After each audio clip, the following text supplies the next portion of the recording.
Marcus Whitfield had built an empire by the age of 42, but he couldn't remember the last time he'd felt anything resembling genuine human connection. His penthouse office overlooked downtown Chicago, glass and steel stretching in every direction, a monument to success that felt increasingly hollow. He'd agreed to the blind date only because his college roommate David had been relentless, insisting that Marcus needed to get out of his own head, to remember what it felt like to be around people who weren't employees or business associates. The reservation was at Aurelio's, one of those restaurants where a single meal cost more than most people earned in a week. Marcus arrived exactly on time, wearing a custom suit that had been tailored in Milan, and took his seat at the corner table David had arranged. He ordered sparkling water and checked his watch. The woman David had set him up with, someone named Victoria from his wife's book club, was already 10 minutes late. Marcus was contemplating leaving when he noticed her across the room. She wasn't Victoria. She was a server, moving between tables with practiced efficiency. Her dark hair pulled back in a simple ponytail, her uniform pressed but clearly worn from repeated washing. There was something about the way she carried herself, a quiet dignity that seemed at odds with the chaos of the dinner rush, that made Marcus pause.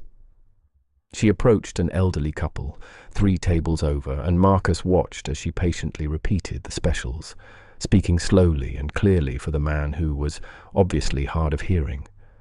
She smiled at something the woman said, a real smile that reached her eyes, and Marcus felt something shift in his chest.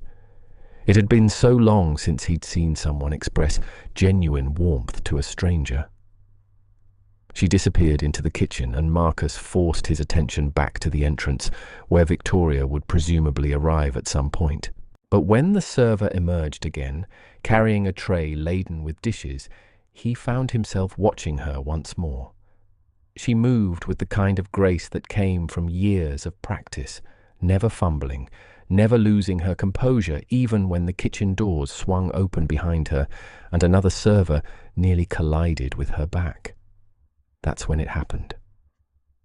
A businessman at a nearby table, already red-faced from too much wine, reached out as she passed and grabbed her wrist. Marcus couldn't hear what the man said, but he saw the server's expression change, saw the careful neutrality replace the warmth, saw her try to pull away while maintaining her professional demeanor. The drunk businessman didn't let go. Marcus was on his feet before he'd made a conscious decision to move. He crossed the dining room in a few long strides and placed himself between the server and the businessman, his presence alone enough to make the man release her wrist. "Excuse me," Marcus said, his voice carrying the authority of someone accustomed to being obeyed. "I believe the lady would like you to let go." The businessman blinked up at him, confused and belligerent. "Who the hell are you?" "Someone who doesn't appreciate watching people be harassed," Marcus replied evenly. The server had stepped back, her hand rubbing the spot where the man had gripped her. Marcus turned to her, his expression softening. "Are you all right?" She nodded quickly, clearly embarrassed by the attention. "I'm fine, thank you. I can handle it." "I'm sure you can," Marcus said quietly. "But you shouldn't have to." The restaurant manager appeared then, apologizing profusely to Marcus while simultaneously ushering the drunk businessman toward the exit. The other diners had returned to their meals, the brief disruption already forgotten. The server met Marcus's eyes for just a moment, and he saw something there that made his chest tighten again. Not gratitude exactly, but a kind of weary recognition, as if she'd seen this scene play out too many times before. "Thank you," she said simply, and then she was gone, returning to her station near the kitchen. Marcus returned to his table, his heart beating faster than it had during most of his business negotiations. He sat down and realized he didn't know her name, didn't know anything about her except that she'd handled an ugly situation with more grace than most people he knew would have managed. Victoria arrived 20 minutes later, breathless with apologies about traffic, and Marcus went through the motions of polite conversation. She was attractive, articulate, clearly intelligent, everything David had promised. But Marcus found his attention drifting across the restaurant, following the server as she moved from table to table, her smile never quite reaching her eyes the way it had with the elderly couple. When Victoria excused herself to take a phone call, Marcus caught the server's eye and gestured her over. She approached cautiously, probably wondering if he was going to complain about something. "I wanted to make sure you were really all right," Marcus said. That looked unpleasant. "It was," she admitted. "But it's not the first time, and it probably won't be the last. People get drunk, they forget their manners." She shrugged, a gesture that tried to convey indifference but didn't quite succeed. "I'm sorry you have to deal with that," Marcus said. She looked at him properly then, really looked at him, and he saw her taking in his expensive suit, his manicured hands, the watch that cost more than most cars. Her expression became carefully neutral again, that same professional mask sliding back into place. "It's just part of the job," she said. "Was there something you needed?" "Your name," Marcus said, surprising himself. She blinked. "What?" "I realized I don't know your name," he said. "I'm Marcus." She hesitated, clearly uncertain about why this wealthy man at table 7 was asking for her name. "Sarah," she said finally. "Sarah Chen." "It's nice to meet you, Sarah," Marcus said. Despite the circumstances, she gave him a small, genuine smile then. "Nice to meet you too, Marcus." Victoria returned from her phone call, and Sarah excused herself, returning to her work. The rest of the dinner passed in a blur. Marcus barely tasted his food, barely registered Victoria's stories about her recent trip to Paris.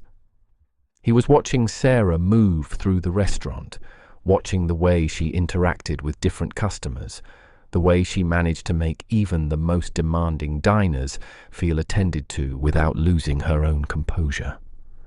When the check came, Marcus added a tip that was larger than the meal itself, but he folded the receipt carefully so Victoria wouldn't see the amount. He didn't want to explain why he was leaving $500 for a server he'd barely spoken to. Outside the restaurant, Victoria touched his arm. "That was nice," she said. "Maybe we could do it again sometime." Marcus smiled politely and said something non-committal about checking his schedule. He knew he wouldn't call her, couldn't call her, because all he could think about was the woman inside who'd served their meal with quiet dignity, who'd handled harassment with grace, who'd looked at him with eyes that held stories he suddenly, desperately wanted to understand. He stood on the sidewalk for a long time after Victoria's car pulled away, looking back at the restaurant's glowing windows. This was insane, he told himself. He didn't know this woman, didn't know anything about her life, her circumstances, her dreams. She probably thought he was just another wealthy customer, someone passing through her world without really seeing her. But he had seen her. And somehow, in the space of a single evening, Sarah Chen had become the most real thing in Marcus Whitfield's carefully constructed life. He made a decision then, standing there in the Chicago night. He would come back. Not tomorrow. That would be too obvious. Too strange. But soon. He would come back, and he would find a way to talk to her. Really talk to her. Beyond the brief exchange they'd shared. He didn't know what he hoped to find, didn't know if she would even remember him. But for the first time in years, Marcus Whitfield felt something other than the hollow satisfaction of another successful deal. He felt curious. He felt alive. And he felt terrified in a way that had nothing to do with boardrooms or hostile takeovers and everything to do with the possibility that this woman, this stranger who served meals to people who barely saw her, might somehow change everything he thought he knew about what mattered. Sarah Chen counted her tips in the employee break room after her shift ended, her fingers moving automatically through the familiar ritual. $237 for the night, which was good, better than average. She separated out what she needed for tomorrow's bus fare and her daughter's lunch money, then folded the rest carefully into her wallet. The $500 tip from table 7 sat separately, and she still wasn't sure what to do about it. It felt wrong somehow, like charity disguised as gratitude. She'd seen the way that man Marcus had looked at her, not with pity exactly, but with an intensity that made her uncomfortable. Rich men didn't leave tips like that without expecting something in return, even if they didn't realize it themselves.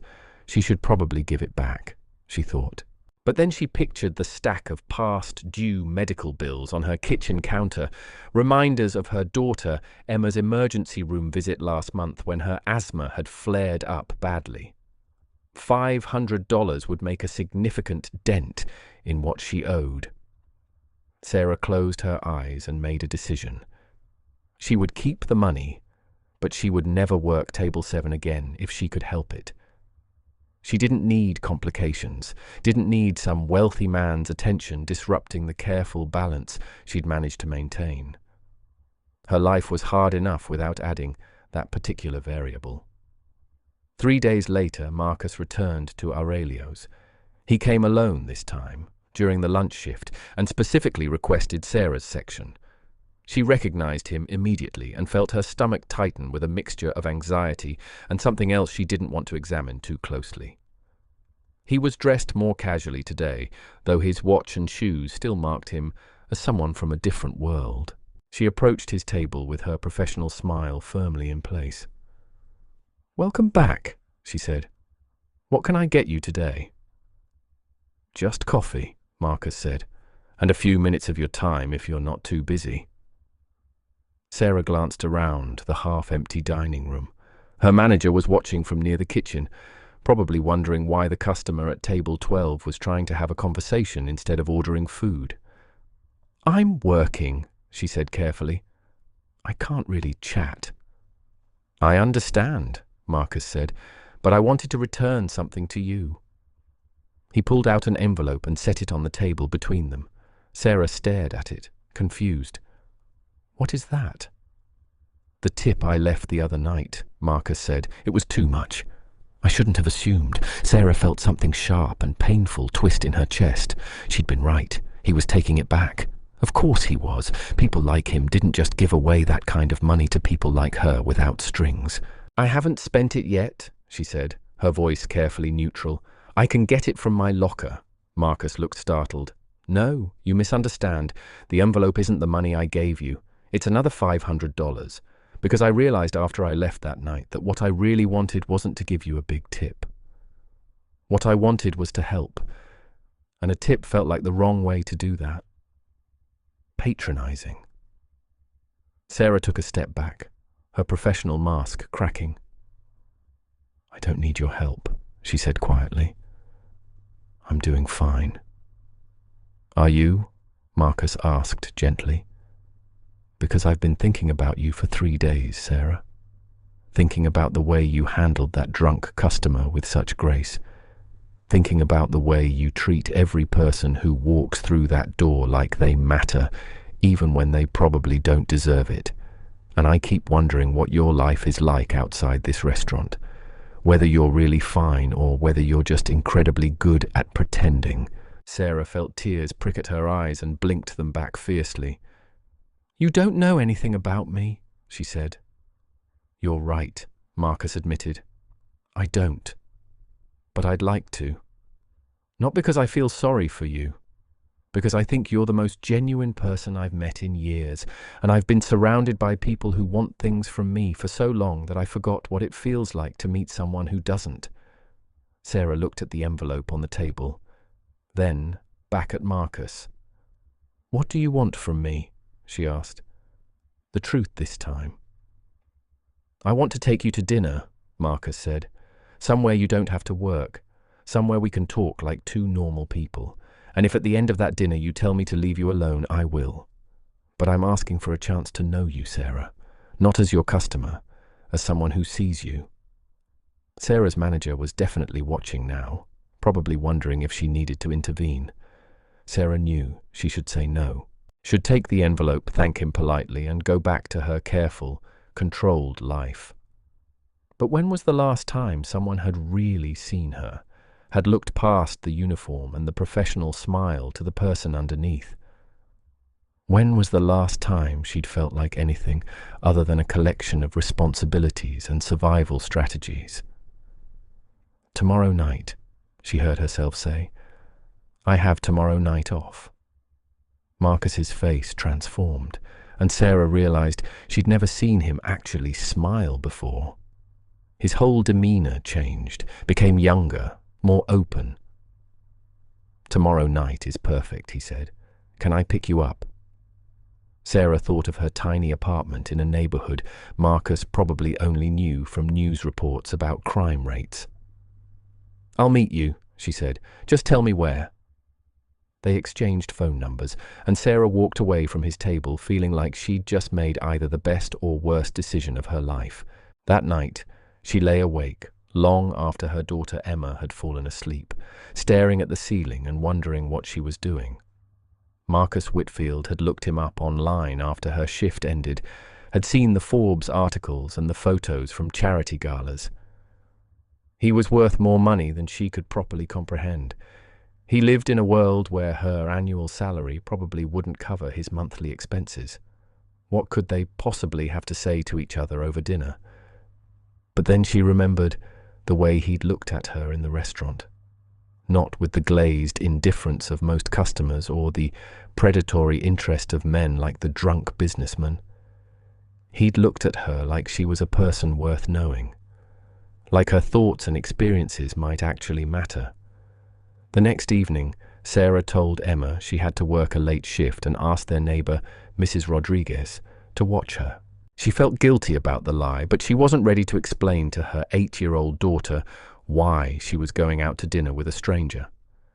She met Marcus at a small Italian place in a neighborhood between their two worlds, neither wealthy nor struggling, just comfortably middle class. He was already there when she arrived, standing outside, looking nervous in a way that made him seem more human. "You came," he said, and she could hear genuine relief in his voice.